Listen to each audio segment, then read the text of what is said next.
तब क्या करोगे? अभिषेक नहीं करोगे क्या प्रतिमा का?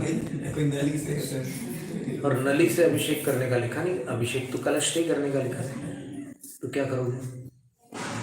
तो समाधान ये है कि जब भी पार्श्वनाथ भगवान पर अभिषेक किया जाता है तो भगवान को अखंड रूप से वही मानकर, पार्श्वनाथ भगवान को फणा वाले भगवान मानकर ही करते हैं अभिषेक। अब इतना वहां पर विश्लेषण नहीं करते कि ये फणा किसका, फिर ये असंयमी देव का। वो असंयमी शब्द फिर वापस आ जाता है। वो बार बार ऊपर के नाग को तो बचा लोगे, लेकिन जो पाद पीठ पे नाग है तो बता ना महाराज, एकदम अच्छे से इनको अच्छे सुपाच्य बना करके हम दे रहे हैं।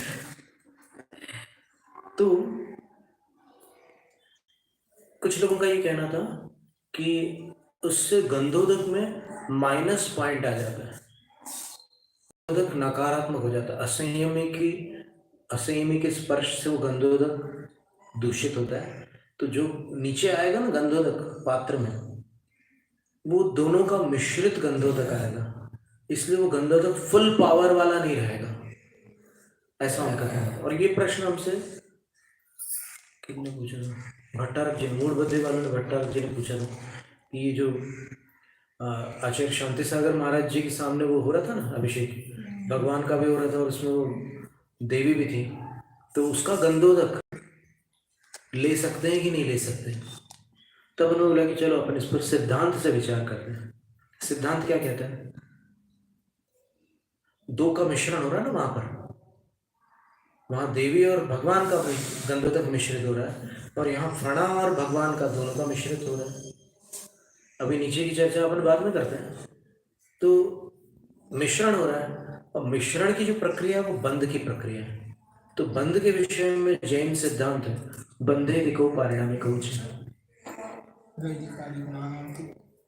जिसके गुण अधिक होते हैं वह जिसके साथ बंध होता है उसको परिणमा लेता है अपने रूप।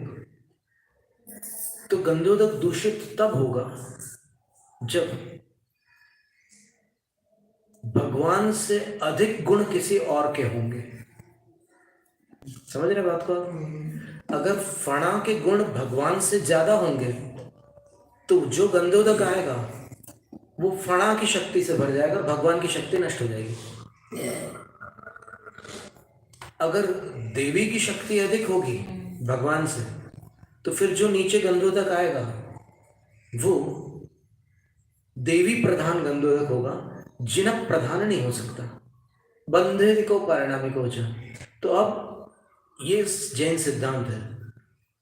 इस सिद्धांत का स्मरण करने के उपरांत अब अपने आप से प्रश्न करना है कि किन की शक्ति अधिक है, किन के गुण अधिक है, भगवान के या अन्य के। यदि भगवान के गुण अधिक है तो फिर गंधोदक शुद्ध रहेगा, गंधोदक दूषित नहीं हो सकता। ये उसका समाधान था। अब एक बात किसी को समझ में नहीं आती, इतने सब बोलने वाले,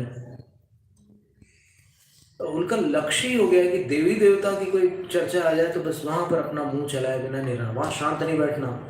धर्मनाशे क्रियाध्वंसे सुसिद्धांतार्थ विप्लव अपृष्टेर अपि वक्तव्यम तत्स्वरूप प्रकाश। बिल्कुल ये धर्म का नाश हो जाएगा अगर ऐसा चलेगा तो। धर्म का नाश कैसे हो जाएगा? ऐसी कोई बात तो नहीं हो रही है ना, पर ये प्रशिक्षण का परिणाम है। अब सबसे कभी आज तक उन लोगों ने ये नहीं सोचा कि आदिनाथ भगवान का अभिषेक करते समय जो नीचे वृषभ चिन्ह है वो तो तिर्यंच है। ये धरणीन पद्मावती तो ठीक है, देवगति के देव है, वो तो तिर्यंच है, औदारिक शरीर वाले तिर्यंच। तो गंधोदक दूषित होता है कि नहीं? अच्छा, ऐसा कोई सिस्टम है क्या कि आदिनाथ भगवान का अभिषेक करें और फिर वो उधर वृषभ को ना छू करके आ जाए आपके पास शुद्ध गंधोदक? विमलनाथ भगवान का गंधोदक कैसा रहेगा सोचो।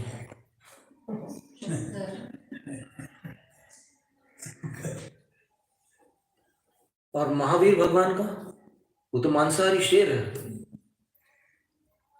या आप ये समझ रहे हो कि शेर शाकाहारी हो?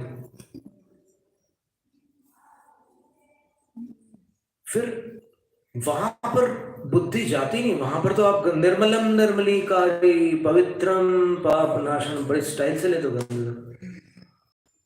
और यहाँ पर पार्श्वनाथ भगवान के फणे को देख करके ऐसी सब इधर उधर की तर्क कुतर्क की बातें करते हो, ऐसा कैसे हो सकता है? बंधे देखो पारिणामिक पर्याप्त है एक सूत्र, तो भगवान का गंधोदक ही बलवान होगा।